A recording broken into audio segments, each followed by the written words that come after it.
goddamn button. Push the goddamn button. Everybody got a different perception of you, my nigga. You know what I'm saying? So, while these niggas trying to keep up a persona, you know, 21 Savage shit. I'm so tired of this shit. Now they talking about, you know, they pulling up the shit on the Breakfast Club to where they all knew that this nigga, they knew who his daddy was. It's like,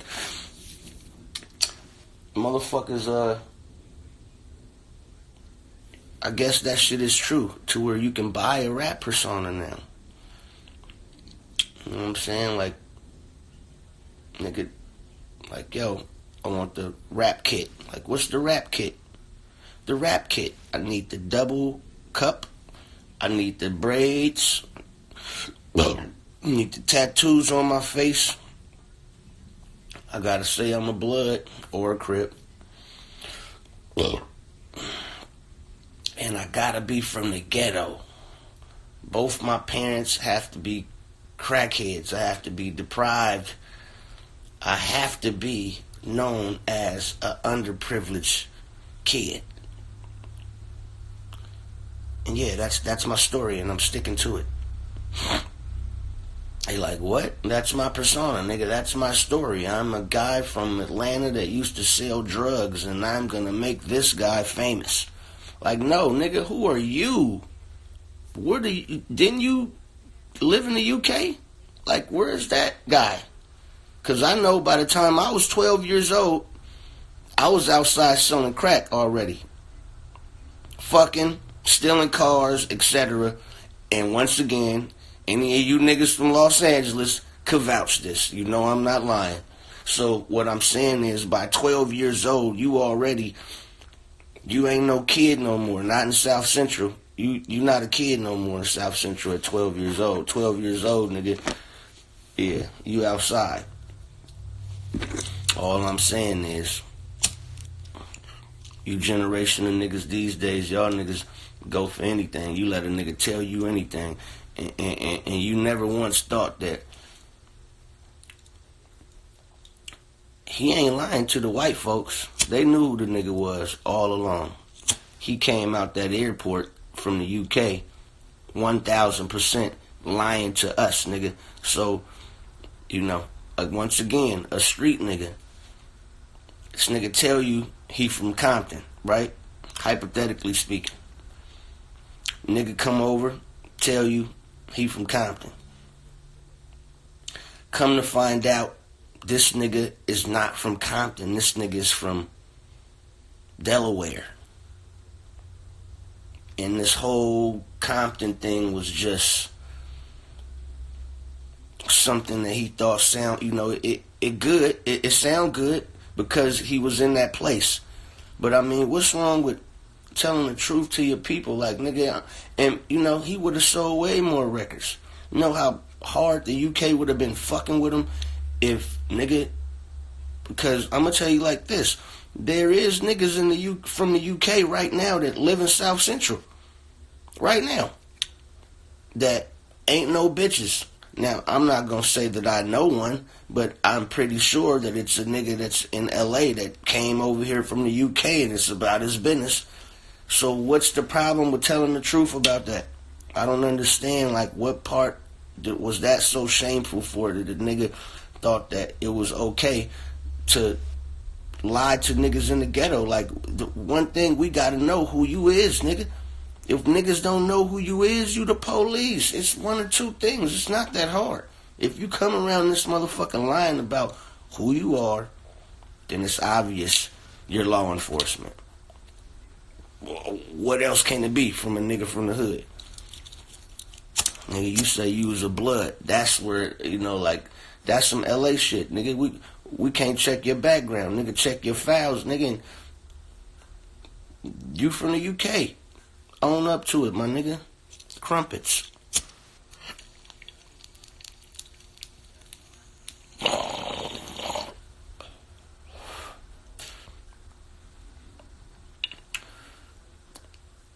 And what's so fucked up is this too. He was talking shit to Bone Thugs. Nigga, how dare he? Well, I never. Motherfuckers talking shit to legends. You can't do that. Especially when your whole persona has been made up.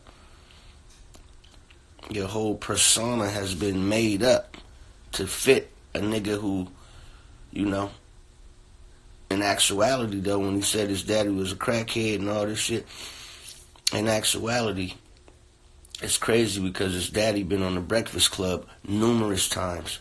And then somebody sent me a clip yesterday to her, Angela Yee. She's talking about the shit, right, to Charlemagne. And he's still lying, thinking that they're giving the rumor report, but not the real rumor report, the fake rumor report. You feel me? And she tells him, no, you know who his daddy is. He's like, I don't know who his daddy is. She like, you know who his daddy is. It's Dr. Wooty Wooty Wooty Woo. He was like, oh, okay. Well, I thought that was a secret. Okay, yeah. A secret? A secret?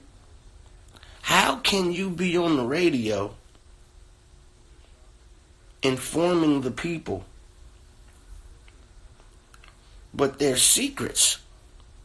How do we trust the Breakfast Club now if they're willing to withhold information that's deceitful to their listeners? Like, I'm just saying, like, nobody else is thinking about, like, all of this shit. You know what I'm saying? It can't be any gray areas in hip-hop. Everything has to be transparent. You feel me? That's how you keep the fans. That's how you keep, at least that's how it's supposed to be. You understand? But when they start lying, and it's basically like when everybody started talking about the WWF was fake back in the day, when I was a kid. Once niggas knew that Andre the Giant and Hulk Hogan wasn't really mad at each other, it blew it. It blew it. It blew it, my nigga. It blew it. Like, it blew it. Like, I didn't like wrestling after that. Once I knew that these niggas sit in a room and decide who win. You know what I'm saying? Like, nigga, if the strongest man can't win, then it's obvious. I can't watch this shit.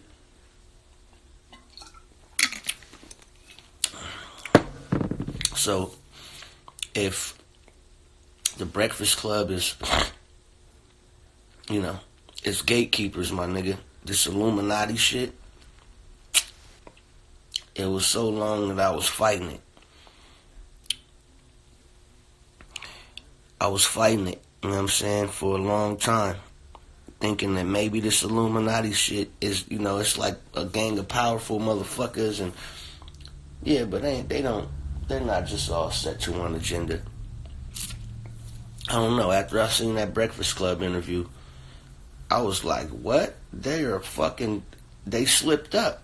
They not supposed to say no shit like that and let a nigga know that secrets? You keeping secrets? I mean, you keep a secret when you know a nigga done took a nigga head off. You keep a secret but a secret of you being a radio host on a syndicated show and on video as well, Revolt, Breakfast Club, and you taking part in deceiving your listeners. Like, that should have been the first thing that y'all should have talked about when Dr. Whatever Woo Woo Woo came on the show. But see, it goes deeper than that. 21 Savage is signed to Epic Records, right? Revolt, which Puffy owns, they also have a deal in place with Epic. So Revolt is in a position to make all Epic artists and any other artists that want to implicate deals in place with them, to make their artists always look good in a certain light. You know what I'm saying? And spin shit. And, that right there in itself, that could be perceived as the Illuminati, because anytime that you sit in the room and perceive the outcome of something that's supposed to be natural, you perceive the outcome of something that's supposed to be natural because you guys are the fans. You guys are the ones that's supposed to be driving this shit. And in actuality, they're showing us that regardless of how much music I make, you know what I'm saying? Y'all niggas see how good my music is, and I'm not a big-headed dude. That's not my point that I'm making. I'm saying that,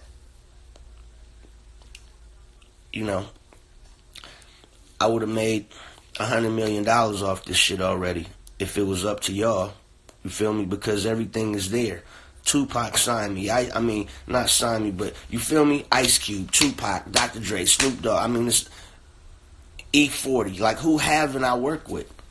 Tech Nine. Like, I work with everybody. You know what I'm saying? That's literally somebody. And it's the, you know, they can't control me. You know what I'm saying? They'd never give me the number one spot. I probably have to kill up a gang of motherfuckers because they can't control me. You know what I'm saying? And that's just the only thing that's disappointing about the game. When you know that you're not in control of your destiny. You got motherfuckers like Charlotte Gay the God, you know what I'm saying? Charlemagne the God. I mean, these guys are the gatekeepers, you know what I'm saying?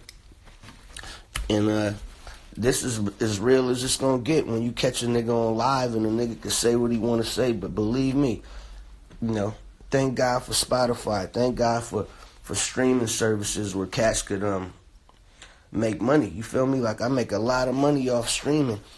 Way more than I get off caution money coming from the radio. You feel me?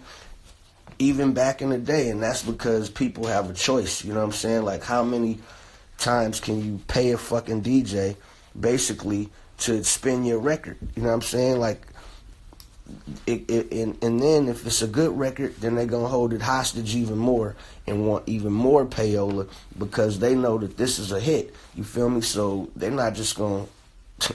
I mean, this shit is a crazy game, man. So thank God for the streaming services giving, you know, people a choice to program their own mind. You know what I'm saying? Like, because, you know, radio and all these gatekeepers and shit, they're able to program us, dog. Like, for real, for real.